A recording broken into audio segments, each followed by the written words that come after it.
All right, let's try to get you guys a updated video real quick. If you're trading Bitcoin over the weekend, or if you're trading other cryptocurrencies that you want an update on what Bitcoin's doing, just to have a more realistic expectation on what your coin is doing or the moves you're making. So we continue to be in a situation, as I've been saying since like 2, 3 weeks ago, to pay attention to each time people get hyped up on a momentary pump that has a single narrative. We're in a downtrend. We're in a bear market. The bears remain in control. The bears only lost control and got short squeezed out recently when the stock market dipped so hard that not people even really, not even necessarily institutional buyers. Yeah, there was some retail. Yeah, I'm sure there was some institutional, but for the most part, the institutionals' algorithms kicked in and the market sold off so far so fast that the algorithms just kick in. The bots that actually run these big companies. For people who don't know that, most traders aren't trading really at top companies anymore. It's mainly, they do research and analysis, and then the bots are set up. The bots do all the trading. It's not like in the old days where people are actually on Wall Street, and they're in there with the ding ding and the bell, and they're yelling to each other all day long, and they're actually making all those trades. Yeah, they're still in there. Yeah, they're still making a lot of noise. Yeah, some stuff happens, but they don't have the majority of the power. The bots do. And the bots run on algorithms, and the algorithms are what does 90% of the trading around the world, including for most, wealthy people. They've got their own bots designed around their own formulas. I mean, it's not even that hard these days. You can go create your own bot if you want. There's programs everywhere for it. So basically, we sold off so much that the bots kicked in and the algorithms just started buying up. Well, when it started buying up so hard, so fast, you start short squeezing out all the people who had shorts. For someone who doesn't know what a short is, it's if someone takes a reverse position against you. If you're buying something and you get paid if it goes up, they buy something and sell it at the top, and they only get paid if it goes down. And the same way, if you buy something here and as it goes down, you see your money go negative and you start wondering when you want to get out before you see your money go to zero. Well, that's what happens to a short. If they buy and sell up here, they only make money when it goes down. But if things start going up and they're good for you who bought to, watch it forward like a bull, then the bear, that's the bull and the bear difference is the bulls are the ones buying to go up, the bears are the ones buying to get paid to go down. So if the bear buys up here and we get a squeeze and it starts pushing up and the algorithms are pushing it up, well, now they're watching their money go negative and they start getting scared and they start wondering when to get out, or they don't have control of it. You start getting liquidated and you start getting a short, actual real life short squeeze, not just people selling because they're negative, but then also you start triggering people's stop losses. So then that automatically has to sell that position, which if you are on a short, that means they need to buy it to replace it. So now you're forcing people to buy. And then the other thing is, as liquidations happen, then people start losing their money. People start revenge buying. People start saying, oh, I lost my position. And that can go either way. People will buy just to chase it up, and other people who are very secure in their bear position and they're very comfortable with what they believe it's going to do and where it's going to go down, they'll keep buying as well as it goes up, waiting to force it down, and they'll keep extending their stop losses and moving them up, or they'll keep getting stopped out and creating brand new positions. So that's what a short squeeze is, everyone. Basically, just think of it as a buying frenzy, because the people who do and do not believe in the stock or the price that you're at, they're stuck both buying at the same time, and that's a short squeeze in layman's terms. Not that you're lame out there, just trying to make it simple. I know that not everybody has a lingo for this. Not everybody spends time trying to figure out what the stock market's doing. Some people just want to buy crypto and wait for the day it goes up a lot, and that's totally fine. I believe that is a up and coming technology that is just like buying original internet stocks back in the day. Some of them are going to disappear, but the ones that go forward, you're going to make huge, life changing, family changing gains on those things. So I totally get why you might understand that and want to buy, but still not have time or care to be up with all this lingo. So I'm not trying to make my videos ignorant or boring, or to where people who understand all this are like, oh, that guy talks about a bunch of stuff no one cares about. I'm trying to also make sure that the people who DM me and ask these questions don't have to feel like, hey, am I asking a dumb question? I don't know what a short is. I don't know what a short squeeze is. I don't know what bulls and bears are. Does that just mean that this guy's more stubborn and this guy likes to hibernate on his position. I've had those questions. So I want to, be able to give people a platform where they can feel comfortable asking what they might think is a dumb question, and I'll answer it. And I won't call them out. I won't say, hey, this video is for, so and so on Twitter or so and so on YouTube or so and so who commented. I'll just come out and I'll be the guy to give it to you. That's what I'm shooting for, to get more interaction with the people who want to follow me and the people who want to be part of this with me. If you're going to help promote me, then I'm going to be there for you. That's the point. Otherwise, what am I doing? Just trying to create a bunch of fluff, put out a bunch of crazy titles, hope I get a couple of viral videos, a bunch of followers, and YouTube will pay me. That's not what I'm here for. I'm trying to make these videos because I want to help you. I want to help somebody who has, let's say, an interest in stocks or an interest in crypto or an interest in investing in this future, but doesn't understand it or doesn't understand investing or doesn't understand stocks or maybe has never traded a Robinhood account even. I want to make those people feel comfortable because I think that this industry is taking off so fast that it's getting to where there is a tidal wave of people wanting to follow now and say, hey, I agree. People are talking about that so much. I want to be part of it. But they don't feel comfortable trying to figure it out. They've never had a wallet. They don't know what cold storage is. They don't know what a crypto exchange is. They don't have a Coinbase account or even a Robinhood account a lot of the times. Sometimes these people, they have a friend of theirs buy it and they say, well, I own some Bitcoin, or I own something, like Ethereum or some of the more speculative coins that people just buy because they hear the hype. They say I own some Evergo or some SafeMoon or some Luna, and I bought it with a friend or something. He owns it. Well, first of all, you don't own it. That's a good lesson I can tell you. I don't care how good of a friend it is. If you wake up and that $100 is going to magically turn into $1 million like you think, that maybe is another video for another time, is having realistic expectations. It's not very likely to do that. But, if you believe that's going to happen, ask yourself, how many friends are going to still be there to give you that lottery ticket or share it with you, especially when they're the one who in their name is going to cover all the taxes? I mean, it's a very shaky ground. So definitely, if you want to get into crypto, try to learn crypto, try to learn to buy and hold your own crypto, or at least use an exchange in your own name so you at least have access to the exchange and not somebody else. And also, then we'll get in further as we go in life with people learning that if it's not really your, cold wallet, then you don't really own that crypto either. I mean, technically, people are getting called out every day on exchanges, especially even stock exchanges. People think, oh, I buy a stock and then that company holds it for me. We're constantly finding out these companies don't even go out and buy the stocks. They just turn around and give you an IOU, and they're trading, imaginary numbers basically. And if they go bankrupt, not only do they not hold anything worth of value, but your money just disappears too. So another reason why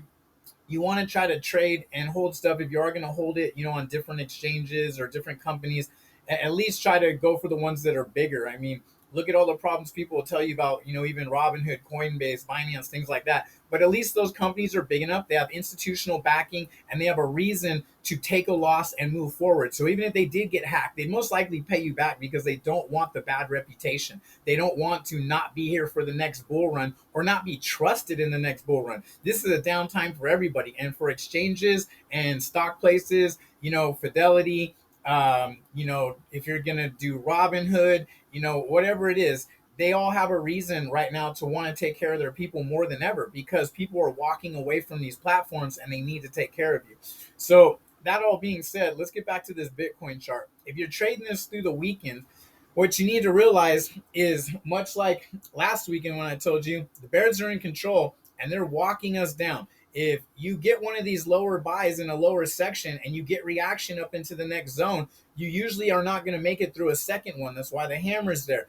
Down here, this is the money buy. Then up in here, this is where you take profits. And if you get this higher part, you've done good. Or at least take half of it, even if you believe this is the one. That, if you started running this pump, at least take half of it while you're believing that you're now going up to this next level. And play this by levels, because what you need to realize is the traders who are much better than you and much better than me and have much more power than we do and much more influence than we do and can actually move these markets a little bit, they're playing this by level. They're playing it very methodically and very mathematically. And everything is about, percentages and earnings. No one's doing this for fun. I mean, some people might be. There's definitely a lot of gamblers in this world, and I've been a gambler in my life, and we can enjoy that. But as far as trying to trade this from a technical point of view, you should be paying attention to the levels, not just YOLOing in here, YOLOing in there, and hoping for the best. Especially if you're not on leverage, you'll get pinched. They will liquidate your account.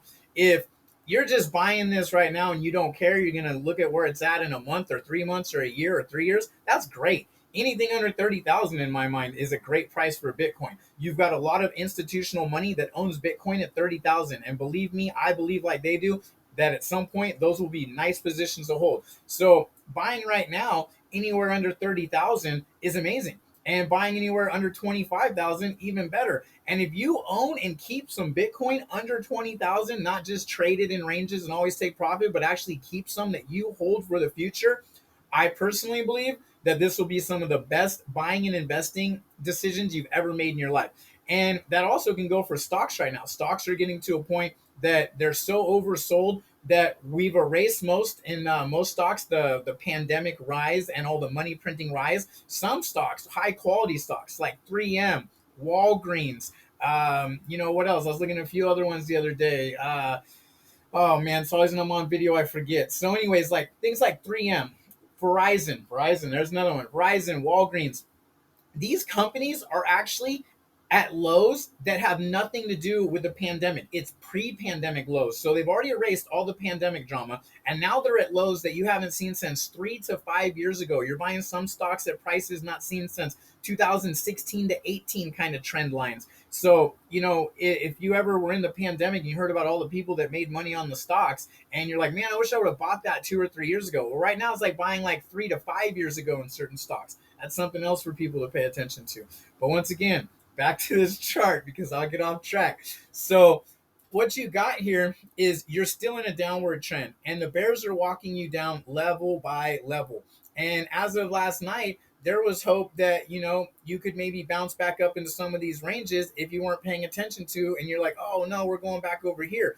But actually, if you look, you've been on a trend line, and it's been pushing down ever since after that pump. And really, you were pushing down immediately back to the pre-pump level, within a matter of what was like 12 hours or something, and back to this trend line, which hopefully we are going to stay on top of, and now we're below. So we are not only continuing in a downward trend, we continue to be pushed down channel by channel.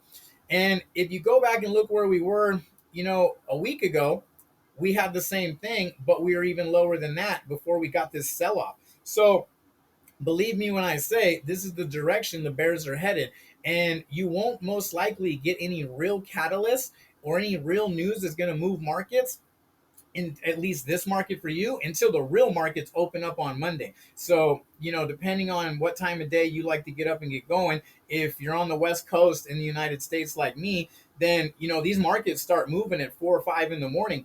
And, that's pre-market. So they'll start moving. You'll start, figuring out what's going on with the futures. You'll see stocks going up and down, and these things will happen. And once the real markets actually open, which is 6 o'clock our time, 9 o'clock on the East Coast, then as you get into that, well, actually 9:30 is when things really start moving.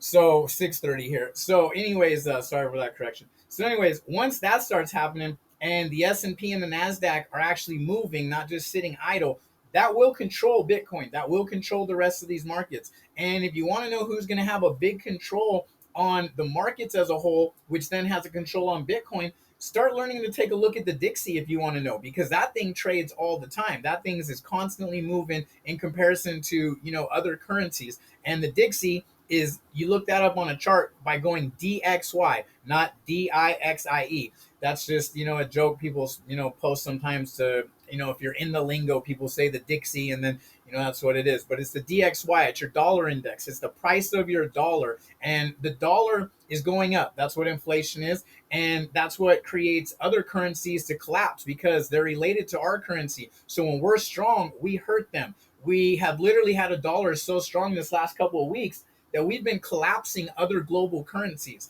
So if you're not up on game on that, that's another thing to pay attention to. We're living in very, very extraordinarily different times than most people have ever been through, even if they say they've been through a bear market or a downturn, or they remember the '08 housing crisis or the dot-com bubble. You can't even compare this to that. We've also got inflation, oil, housing market crash. We're at war. We're maybe getting ready to go to more wars. And, maybe we personally, you can say, aren't in it, but the politics of it are there. It's hurting us. It's hurting our economy. It's hurting supply chains. And it's creating, everything from why your stocks and your crypto ain't worth anything to why gas is worth more than it should be. All these things come into, one pot, and they all get mixed in together, and you end up dealing with the results basically. So having some knowledge on what these things are that are affecting you helps. So if the dollar is strong and going up and inflation is going up, that's not good. You might think, oh, that's good, my stocks in America are good, and my crypto in America is good. No, the exact opposite. It's going to crush them. And typically stocks can do okay in general, but right now we're in such a unique time with inflation and war and supply chain issues that it's also crushing normal stocks. Normally, it mainly crushes tech stocks because tech needs to take out a lot more loans usually to get by, and they use a lot more subsidies and a lot more, just there's a lot more going on behind the scenes that they're not really making money. They're borrowing a lot. That's the easiest way to understand it. And when the dollar value goes up and it's harder to get loans and the cost of loans, interest rates are going up, tech companies get slaughtered. And crypto is basically being treated like giant tech company. All of it. Doesn't matter if it's a crypto that's for gaming, a crypto that's for a medical company, Bitcoin, Ethereum, whatever. They're all getting treated the same until we start getting some decoupling, which will happen once we start getting more regulation, which I know a lot of us thought we didn't want, but really the truth is regulation is going to be what makes it to where the real money can buy crypto, and that's what's going to really make it take off. Is they need the regulation so they can safely put hedge fund money in it basically, and that's what's going to happen. There can still be DeFi out there, and that will give DeFi then a bigger narrative, the coins that actually stay DeFi, as coins like Ethereum basically become controlled and governed by the US government.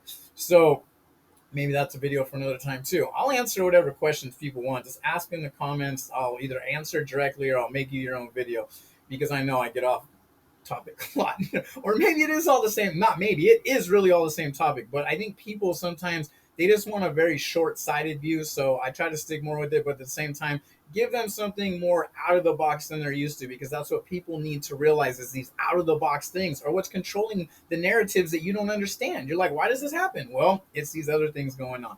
So back to Bitcoin here. If you're trading this right now on the weekly, on the daily, you're trying to play with this through the weekend, here's your current levels. We're grabbing support at the 1950 level. We are continuing to lose levels as we go. There's a very good chance by Sunday we will be down here. But for right now, if you're trading this, you can look for reaction, buying at the 1950 level, and then you're smart to take your profits around 19.1. It's literally a $50 range. So good luck making money with that if you're not using heavy leverage or something. And when you do bounce up into here, watch for the hammer up here, because we do not seem to be able to get past 19,200 right now. And if you want to front run that sell, which is smart, front run means sell early before the number. If you think, well, everyone's selling at 19,200, you want to do that before that so that you're not watching it go up. You're getting ready to get your profits, and then you watch it sell all the way back down. You don't get your money. So you front run it. That's what front run means. So you could maybe, if you're getting these lucky buys down here, and then you do crack back up through here, front run the sell between 19,130 and 19,166 or 175, something like that. Also realize there is a level that starts usually around the 75. There's already usually a whole bunch of people front running about 25 bucks each way, buys and sells. So if you're waiting to buy something down here, a lot of times you'll see 10 to 15 to $25, usually a psychological number. It's in that 5, 10, 25 range. We'll be buying early, and you might not get your buys either. So, you always want to pay attention to that as well. As far as, the outlook goes, we're in a downward trend. We're in a bear market. Things are not getting any better. And until further notice or a different narrative, plan on trading this level by level while it continues to go down. I wouldn't plan on seeing any real strong buying that could give us even a temporary reversal just based on hitting a temporary bottom. I'm not calling an actual bottom. A temporary bottom for the daily, the weekly, your next few days, something like that, is usually seen to get real strong reaction under 19,000. You start, making candles into the 18,900, 18,800, then you might start getting enough people stepping in that it creates enough momentum, creates a brief short squeeze, and then you might end up back up at 19.1 to 19.2. I want to continue to stress